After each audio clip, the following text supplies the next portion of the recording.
Mine of knowledge کے معزز سامعین السلام علیکم۔ نپولین ہل کی کتاب تھنک اینڈ گرو رچ کی دوسری قسط کے ساتھ حاضر خدمت ہیں۔ اس ویڈیو میں ہم انگریزی شاعر ولیم ارنسٹ ہینلے کے شعر میں اپنی قسمت کا آقا اور روح کا کپتان ہوں کی تشریح پیش کریں گے۔ یاد رہے یہ شعر اپنے اندر ایک نظریہ لیے ہوئے ہے جو کہ کامیابی کا نظریہ بھی کہا جا سکتا ہے کیونکہ اس پر کامیابی کا دور و مدار ہے۔ اسی کو رابن شرما جو کہ 5 AM کلب کتاب کے بانی ہیں انہوں نے اپنی کتاب میں بھی بیان کیا ہے۔ آگے بڑھنے سے پہلے جان لیں کہ تھنک اینڈ گرو رچ وہ جادوئی نسخہ یا راز فراہم کرتی ہے جسے کارنیگی فارمولہ بھی کہا جا سکتا ہے اور جسے 500 کامیاب ترین افراد پر کامیابی کے ساتھ استعمال کیا گیا اور جو کہ ملینر بنے۔ I am the master of my fate, I am the captain of my soul۔ آئیے دیکھتے ہیں اس کے اصل معنی کیا ہیں۔ مصنف کہتے ہیں جب عظیم شاعر ہینلے نے یہ الفاظ کہے تھے تو اس کی وضاحت نہیں کی تھی کہ کیسے ہم اپنی روح کے کپتان اور اپنی قسمت کے آقا ہیں، تو جان لیجئے یہ اس لیے کہ ہمیں اپنی سوچوں اور خیالات پر مکمل قابو اور دسترس دیا گیا ہے قدرت کی طرف سے، اور یہ اس لیے بھی کہ وہ کائناتی جوہر جس میں ہماری زمین تیر رہی ہے توانائی کی وہ شکل ہے جو یہ بہت تیزی سے متحرک ہے اپنے مرکز کی طرف۔ آسمان اور کائناتی جوہر اس کائناتی طاقت کے ساتھ بھرا ہوا ہے۔ یہ کائناتی طاقت ہمارے خیالات سے نتھی ہو جاتی ہے یا مل جاتی ہے۔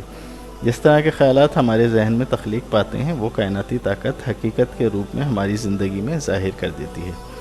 اگر ہمارے خیالات منفی ہوتے ہیں تو ہماری زندگی منفیت اور نیگیٹیوٹی سے بھر جاتی ہے، جبکہ مثبت خیالات ایتھر کی توانائی اور جوہر سے ہماری زندگی مثبت سے بھر دیتے ہیں۔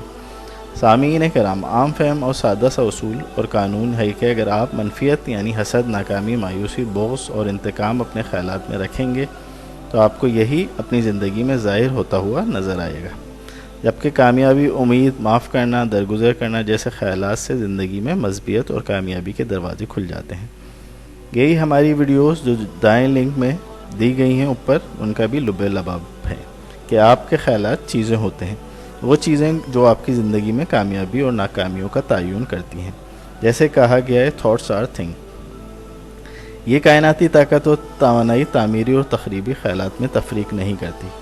جو خیال انسانی ذہن میں زور پکڑ چکا ہوتا ہے وہ اسے زندگی میں ظاہر کر کے آپ کی قسمت کا حصہ بنا دیتی ہے۔ جس ذہن میں منفیت اور ناکامی کے خیالات حاوی ہوں گے وہ ناکامی سے عبارت ہو جائے گا، اور جو ذہن کامیابی سے حاوی خیالات رکھے گا وہ کامیابی حاصل کرنے میں کامیاب ہو جائے گا۔ یہی قانون قدرت ہے۔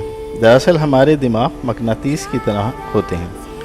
لا آف اٹریکشن بھی یہی کہتا ہے کہ ہم وہی اپنی طرف مبذول کرتے ہیں جو خیالات ان پر حاوی ہوتے ہیں۔ یہ نہ دکھائی دینے والے مقناطیس ان قوتوں، لوگوں اور حالات کو اپنی طرف کھینچتے ہیں جو ہمارے خیالات سے ہم آہنگی رکھتے ہیں۔ لہذا بدحالی، مایوسی، کنجوسی، ناکامی کے خیالات سے بھرا دماغ یہی اپنی طرف کھینچ کر اپنی زندگی میں ظاہر ہونا شروع کر دیتا ہے اور آپ کی قسمت کو انہی چیزوں سے عبارت کر دیتا ہے، جبکہ کامیابی، امید، خوشحالی، دولت مندی کے خیالات یہی اپنی قسمت کا حصہ بنا دیتے ہیں سوچنے والے کے لیے۔ دولت مند بننے کا اہم ترین اصول بھی یہی پوشیدہ ہے۔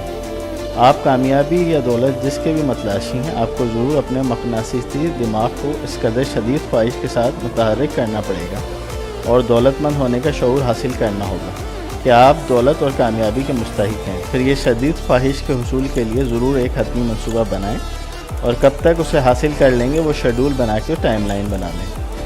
ہینلے نے شاعرانہ انداز میں ایک عظیم سچ اور کامیابی کا راز ظاہر تو کر دیا تھا مگر اس کو سمجھنا اور بعد میں آنے والوں کے لیے چھوڑ دیا تھا۔ لہٰذا آہستہ آہستہ یہ ظاہر ہونا شروع ہوا جو اس کتاب میں بیان کردہ اصولوں میں بیان کیا گیا ہے جو ہماری معاشی قسمت کا تعین کرتے ہیں۔ یہی لا آف اٹریکشن بھی کہلاتا ہے کہ ہم توانائی کی وہ قوتیں اور طاقتیں اپنی طرف مائل کرتے ہیں جن کے بارے میں ہم ہمیشہ خیال کرتے رہتے ہیں۔ اگر ہم اچھے خیالات رکھیں گے، کامیابی والی سوچ رکھیں گے، مثبت سوچ رکھیں گے تو ایتھر کے ذریعے ہم وہی چیزیں اپنی طرف مائل کریں گے۔ اگر ہم دولت مندی کے خیالات رکھیں گے اور ہمارے ذہنوں میں یہی ٹارگیٹس ہوں گے کہ ہم نے کس طریقے سے ان کو اچیو کرنا ہے، اور جو منفیت اور حسد وغیرہ کے جذبات ہوتے ہیں اگر وہ ہمارے ذہن میں غالب ہوتے جائیں گے تو ہم وہی چیزیں اپنی طرف مائل کریں گے۔ اگر ہم یہی سوچتے رہیں گے کہ نہیں جی ملک میں میرٹ نہیں ہے، ناکامی اور حسد اور بغض،